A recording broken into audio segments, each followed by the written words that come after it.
This talk follows on from my last one, which was called Going Beyond Money.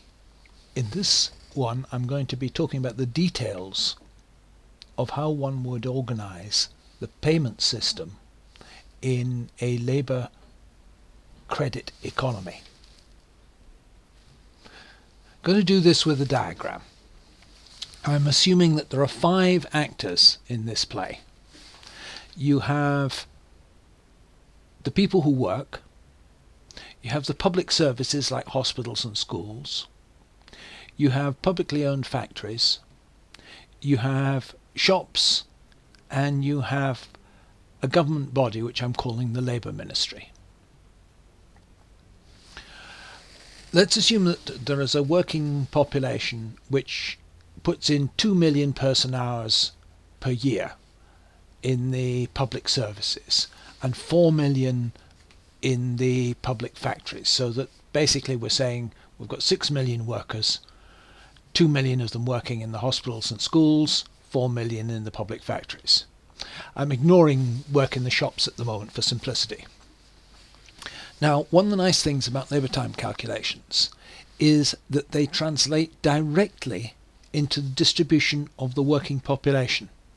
So that if we say that you put in 2 million person years into hospitals and schools, it means that there are 2 million people working in that. Now, this is what Marx is talking about when he talks about the fetishism of commodities and the fetishism that occurs in a monetary economy.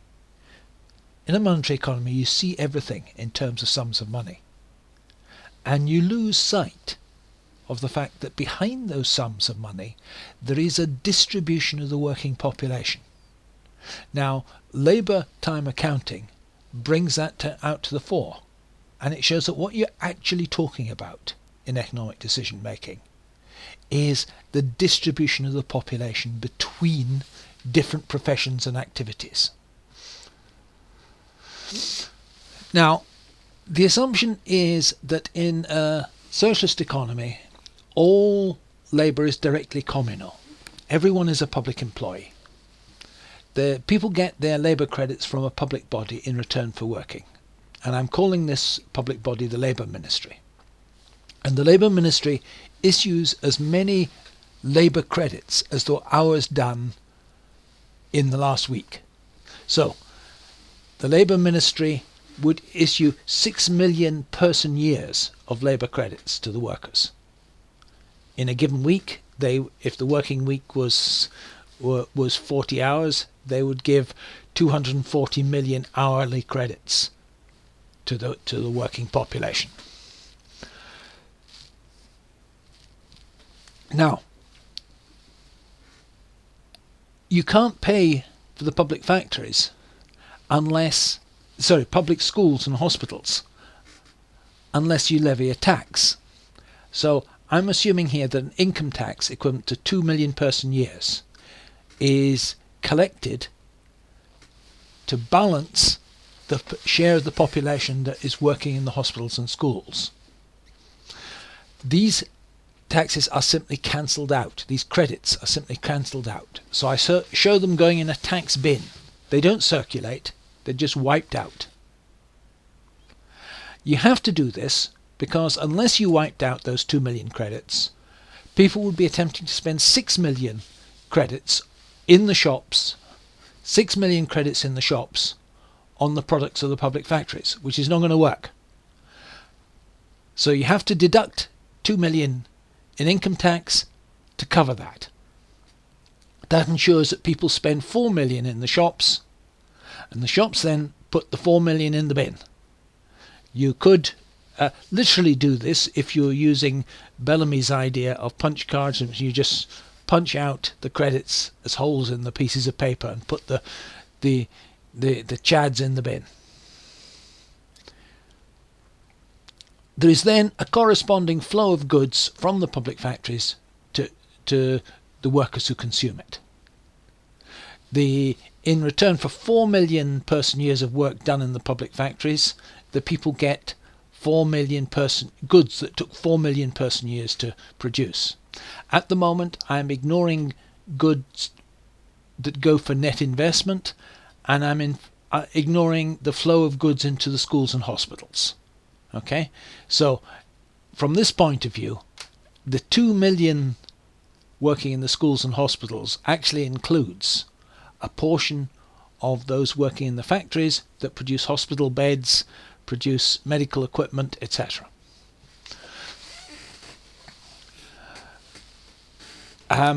Alternatively, you can say there is a net flow in here, in which case the rate of income tax would have to be higher.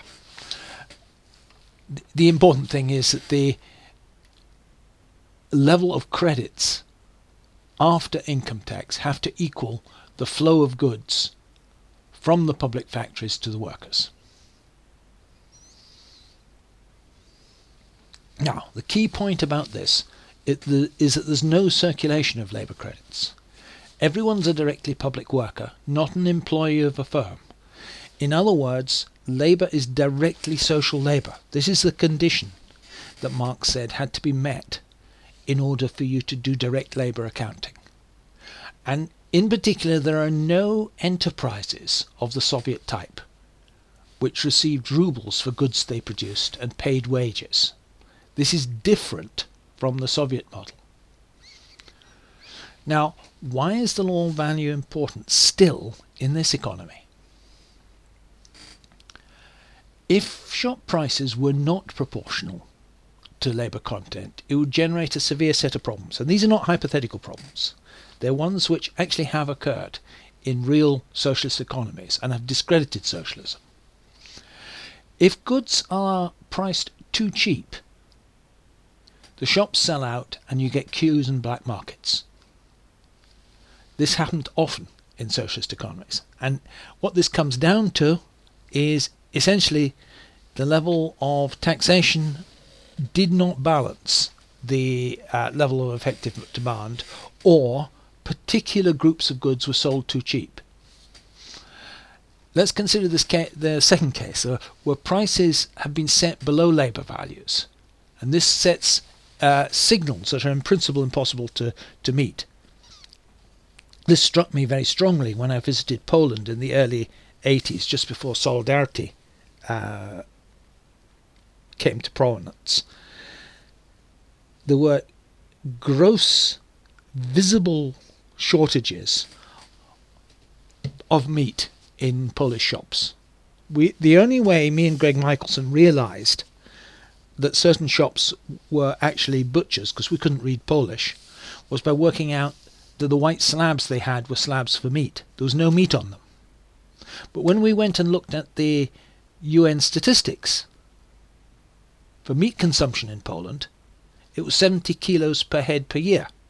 Meat consumption in Scotland was 56 kilos per head per year in the early 80s.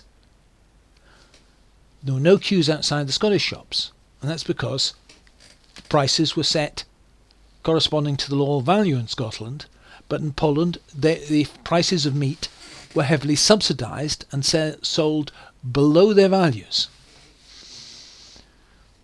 Suppose you've got a country with 8 million workers, 3 million factory workers, 3 million farmers, and 2 million service workers. The workforce will have an after-tax income of 6 million. I'm talking about public service workers there. If food is sold at only 2 million, but factory goods are sold at their value, clearly people are buying goods for 5 million, which took 6 million hours to produce, 6 million people to produce, and that leaves them with 1 million excess of revenue. And that rapidly leads to food shortages in the shops. Now, I can show what was happening in Poland diagrammatically. It happened repeatedly in Poland, and repeatedly led to the fall of governments. The first time it happened was back in 1956. Whenever these shortages arose, you got strikes. The government often responded harshly to them, but then it collapsed. The government would collapse. Here's a strike in 1956 where the Polish strikers are carrying a sign saying they want bread. If we look at the right-hand side here, the division of value added in the Polish national economy, this is from the 80s, shows a small section for agriculture. That's sort of as if they were selling it in my previous example for 2 million, for 1 million. But about a third of the population was working in agriculture. So a 10% increase in demand for food would have required an increase in actual employment, taking it round to here, which would have meant an impossible reduction in manufactured production. So the wrong signal has been set out. It's only possible for the planners to adjust the economy in response to changes in demand if the prices goods are being sold in the shops correspond to their values. Otherwise, the shift in labour required becomes impossible.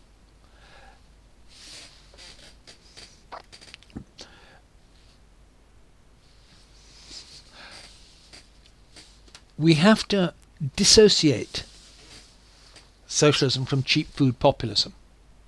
By that I mean the system of retaining money wages whilst using unrealistically low food prices as a concession to popular discontent. Poland did it, Venezuela did it, and sometimes the USSR did it. It fails to address the real issues that generate inequality. It promotes inefficiency, queues and shortages which ultimately discredit socialism. And I think this cheap food populism is historically linked to a misrepresentation of communism by Bukharin in his book ABC of Communism, in which he presents communism as a system in which all goods would be free on demand to everyone. And the idea was that by making food cheap, you're moving towards a system where everything in the end is going to be free. And this, I want to argue, is a complete nonsense, really. It's economically infeasible, and it's based on a blatant misrepresentation of what Marx's phrase about distribution according to need actually meant. Marx doesn't say everything should be free. He's quite explicit that what he's talking about is that people with big families should get an extra income. He says one worker is married, another is not. One has more children than another. So on and so forth. Thus, with an equal performance of labour, and hence an equal share in the social consumption fund, one will in fact receive more than another, one will be richer than another. This is about what we now call child benefits, maternity benefits, disability benefits. Historically, all these things came before communism, with social democracy. So these are actually quite easy things to achieve. They don't actually threaten the class distribution of income between labour and capital. So they can be conceded within a capitalist society. In a socialist society, these are going to have to be met out of income tax and would be paid in labour certificates. A family with many children would get compensation for the additional work they did in bringing up the children.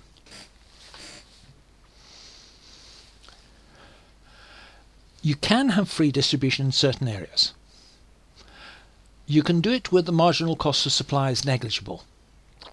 For instance, the distribution of books, music and video on the internet. The distribution of scientific knowledge.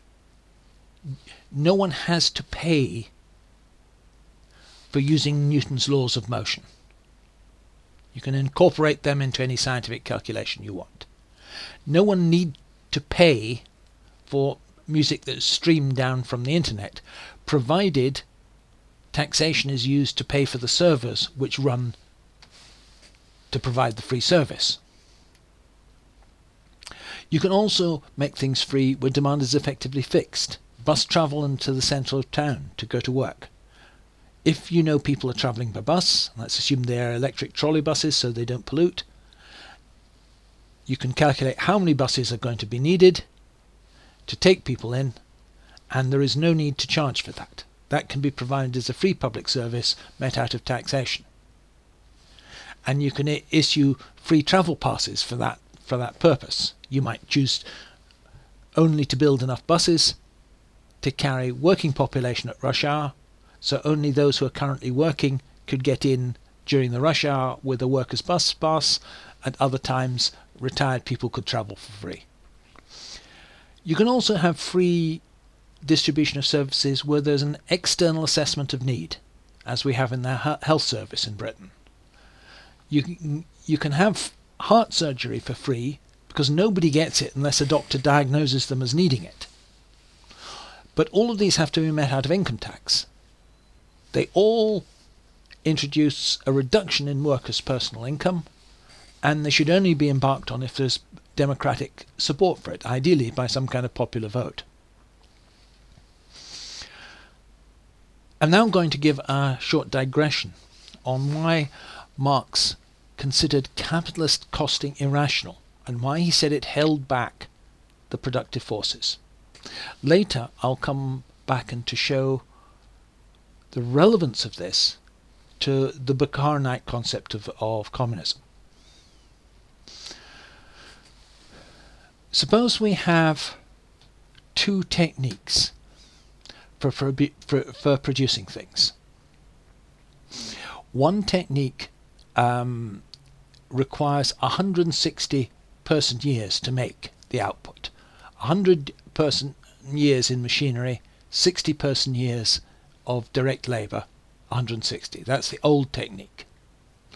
An invention comes along that by increasing the number of person years in machinery to 120 reduces the amount of direct person years that go into 30.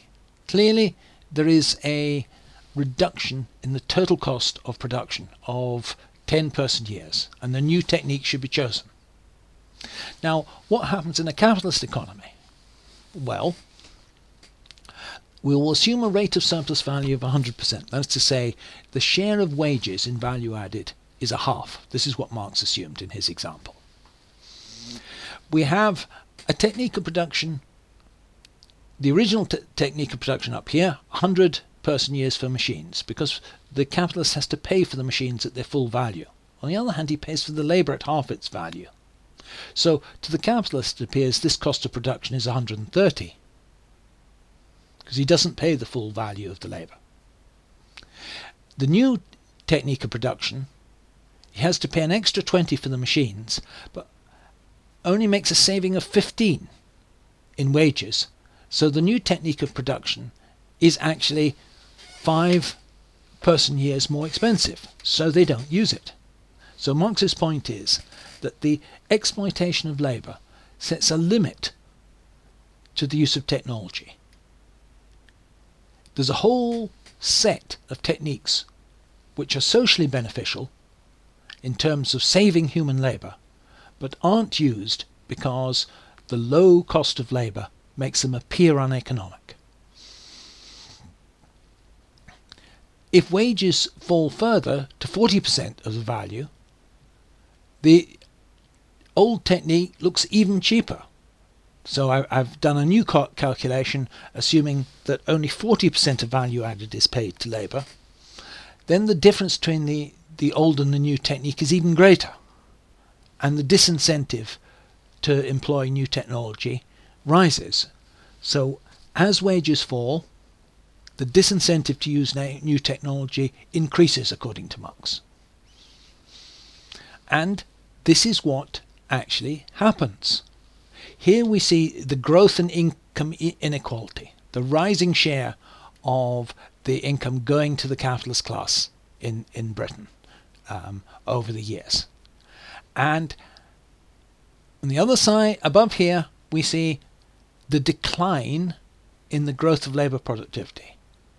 Labour productivity growth declines as more and more income goes to the capitalist class. It becomes less and less profitable for them to use new technology. So the growth in new technology slows down towards zero. The trend is for it to become zero. Now that's not just Britain. It's a general tendency that you can see in all the capitalist countries. The capitalists responded to a crisis in the 1970s by stepping up exploitation internationally and shifting to a cheap labour policy. This biased the whole structure of the world economy against technical progress. So that we saw a general decline. These are Belgium, Canada, Denmark, France, Italy, Japan, Netherlands, Switzerland, United States. This is the growth, the yearly growth in labour productivity. And I've got it going from 1960 to 2010. And you can see rapid growth during the 60s and 70s, then precipitate decline as the rate of exploitation was increased in the neoliberal period. And it's now coasting along at around, for most countries, between 1 and 2%, often hitting zero. Why is this relevant to communism? The Soviets thought they were going to move to communism by increasing free or subsidized distribution. But this was all funded on the profits of nationalized industry, and they still use money calculation. The implication of this is that the more free distribution they provided, the higher the profit share of industry had to be. That implied the lower the wage share had to be. You can see where this is going. The very steps they took towards communism reproduce the same biased cost structures that lead to stagnation under capitalism. In both cases, there was an undervaluation of the true value of labour, because the wages system, money wages, underestimates social labour costs. The consequence of this was that you got a hoarding of labour by Soviet factories. Labour appeared cheap, and therefore they didn't want to give up workers. You had the continued use of labour-intensive techniques. You had a slowdown in the growth of labour productivity, and slowdown in the whole economy once the source of new labour of peasants migrating into the cities petered out. And this was the dialectical contradiction on the Bukharinite, Khrushchevite road to communism. They were seeking communism by means of free distribution. But this free distribution, so long as they were relying on the profits of nationalized industries to fund it, meant they had to depress money wages relative to the actual amount of labour that was being performed. And this held back the growth of technology, led to irrational choices as to what technology to use. What are the answers to this? Workers have to get the full value of the labour performed. Public services have to be funded out of income tax, not out of the profits of nationalised industries. All comparative costings have to be performed using true social costs, person hours, not money. And there's no such thing as a profit-making socialist enterprise. Even if that socialist enterprise hands its profits over to the state, the existence of profit-making as a category distorts economic calculation.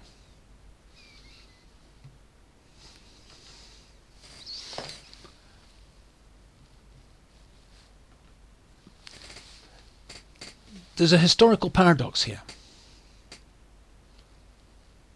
Soviet socialism's economic model rested on what Engels, back in 1847, had identified as potential common ground between communists and social democrats.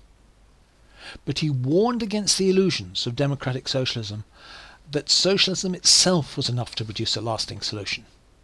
He said democratic socialists favour some of the same measures the communists advocate, not as part of the transition to communism, but as measures which they believe will be sufficient. The paradox was that by continuing along the path of the common ground between social democracy and communism, the Soviet Union undermined the possibility of an actual transition. So, to those who say the Soviet Union wasn't socialist, no, it certainly was socialist. Its crisis was the result of internal contradictions within socialism. But these internal contradictions could only be resolved by moving to a higher stage, to communism. But the last Soviet leader who had any interest in communism was Khrushchev. And his strategy to achieve it had the internal flaws I'm just describing. The crisis could only have been overcome by overcoming the limitations of bureaucratic